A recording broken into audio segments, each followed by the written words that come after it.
వీటి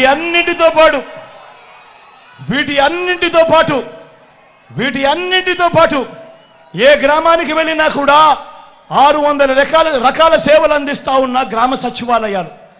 ఏ గ్రామానికి వెళ్ళినా 60-70 ఇళ్లకు ఇంటికే వచ్చి సేవలు అందిస్తా ఉన్న వాలంటీర్ల వ్యవస్థ. అదే గ్రామంలో ఇంకో 2 అడుగులు ముందుకు వేస్తే ఓ ఆర్బీకే వ్యవస్థ రైతులను చేయి పట్టుకొని నడిపిస్తూ, అదే గ్రామంలో మరో 4 అడుగులు ముందుకు వేస్తే నాడు నేడుతో బాగుపడ్డ ఇంగ్లీష్ మీడియం గవర్నమెంట్ బడి అక్కడే కనిపిస్తుంది. ఈరోజు గ్రామానికే ఫైబర్ గ్రిడ్ నిర్మాణంలో ఉన్న డిజిటల్ లైబ్రరీలు ఈరోజు గ్రామంలోనే నా అక్క చెల్లెమ్మలకు రక్షణగా, నా అక్క చెల్లెమ్మలకు తోడుగా ఈరోజు గ్రామంలోనే ఓ మహిళా పోలీస్ నా అక్క చెల్లెమ్మల కొరకే పెట్టడం జరిగింది. నా అక్క చెల్లెమ్మలు ఎక్కడికి బయటికి వెళ్ళినా కూడా ఇబ్బంది పడకుండా నా అక్క చెల్లెమ్మల ఫోన్లోనే ఈరోజు దిశ యాప్. ఏ అక్క చెల్లెమ్మ కూడా బయటికి పోయిరా ఆపదలో ఉన్నప్పుడు ఆ దిశ యాప్లో బటన్ నొక్కితే చాలు 10 నిమిషాల్లోనే పోలీస్ సోదరుడు అక్క చెల్లెమ్మ దగ్గరకు వచ్చి చెల్లెమ్మ ఏమైంది అని అడుగుతా ఉన్న పరిస్థితి. నేను అడుగుతా ఉన్నా, ఇవన్నీ నేను చెబుతా ఉన్న ఈ పథకాలు, నేను చెబుతా ఉన్న ఈ మార్పులు, నేను చెబుతా ఉన్న ఈ లంచాలు వివక్ష లేని పాలన గతంలో ఎప్పుడైనా జరిగిందా అని అడుగుతా ఉన్నాను. మీ బిడ్డ ఆలోచన చేయమని కోరుతా ఉన్నా.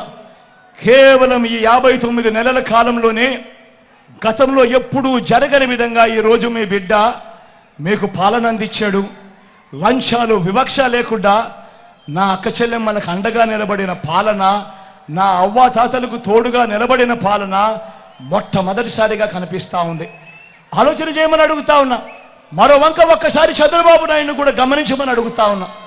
మరో వంక 14 ఏళ్ళు ముఖ్యమంత్రిగా చేశానంటాడు చంద్రబాబు, మరోసారి 3 సార్లు ముఖ్యమంత్రిగా చేశానంటాడు ఈ పెద్ద మనిషి చంద్రబాబు నాయుడు. మరి నేను అడుగుతా ఉన్నా, 14 సంవత్సరాలు ముఖ్యమంత్రిగా చేసిన చంద్రబాబు పేరు చెబితే ఏ పేదవాడికైనా కూడా ఆయన చేసిన ఒక్కటంటే ఒక్క స్కీమ్ అయినా గుర్తుకు వస్తుందా అని అడుగుతా ఉన్నాడు మీ బిడ్డ. 2 చేతులు పైకెత్తాలి. ఇలా ఇలా ఇలా ఇలా ఇలా ఇలా ఇలా ఇలా ఇలా ఇలా ఇలా ఇలా ఇలా ఇలా ఇలా ఇలా ఇలా ఇలా ఇలా 14 ఏళ్ళు ముఖ్యమంత్రిగా చేశానంటాడు, 3 సార్లు ముఖ్యమంత్రి అంటాడు. మరి 14 ఏళ్ళు ముఖ్యమంత్రిగా చేసిన ఈ వ్యక్తి పేరు చెబితే ఏ పేదవాడికైనా కూడా ఆయన చేసిన ఒక్కటంటే ఒక్క మంచైనా గుర్తుకు వస్తుందా అని అడుగుతా ఉన్నాడు మీ బిడ్డ. ఆలోచన చేయమని మిమ్మల్ని అందరినీ కూడా కోరుతా ఉన్నా. ఇవన్నీ కూడా ఆలోచన చేయమని మిమ్మల్ని అందరినీ కోరుతూ ఒకసారి గమనించమని అడుగుతా ఉన్నా. ఇదే చంద్రబాబు నాయుడు గారు 14 సంవత్సరాలు ఆయన అధికారంలో ఉన్నా కూడా ఏ రోజు ఏ పేదకు గుర్తుకొచ్చే ఒక్క పథకము పెట్టలేదు అనంటే, ఏ పేదకు గుర్తుకొచ్చే ఒక్క మంచి కూడా ఆయన చెయ్యలేదు అనంటే ఆయన పాలన ఎలా ఉండేది అని చెప్పి ఒక్కసారి గమనించమని అడుగుతా ఉన్నా. అధికారంలోకి వచ్చేదాకా చంద్రబాబు పాలన అబద్ధాలు, మోసాలు. అధికారం దక్కితే చంద్రబాబు చేసే మాయలు, మోసాలు ఎలా ఉంటాయో ఒక్కసారి ఈ 2014లో ఆయన ఇచ్చిన ఈ పాంప్లెట్ ఒక్కసారి చూడమని కోరుతా ఉన్నా. ఈ పాంప్లెట్ ఒక్కసారి గుర్తుకు తెచ్చుకోమని కోరుతా ఉన్నా. 2014లో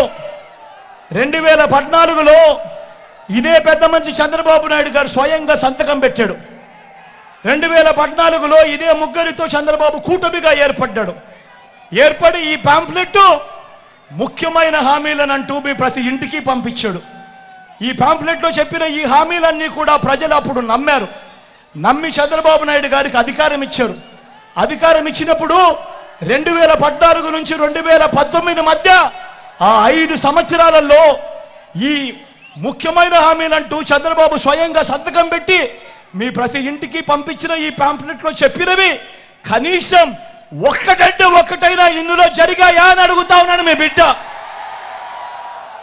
ఒక్కసారి నేను చెప్తాను, నేను చదువుతాను, మీరే చెప్పండి ఇందులో ఒక్కటైనా జరిగిందా లేదా అన్నది మీరే చెప్పండి అని మిమ్మల్ని అడుగుతా. రైతు రుణమాఫీపై మొదటి సంతకం చేస్తానన్నాడు చంద్రబాబు. 87,612 కోట్ల రూపాయలు వ్యవసాయ రుణాలు మాఫీ అయ్యాయా అని అడుగుతా ఉన్నాడు మీ బిడ్డ. రెండు చేతులు పైకెత్తాలి. ఇలా ఇలా ఇలా ఇలా ఇలా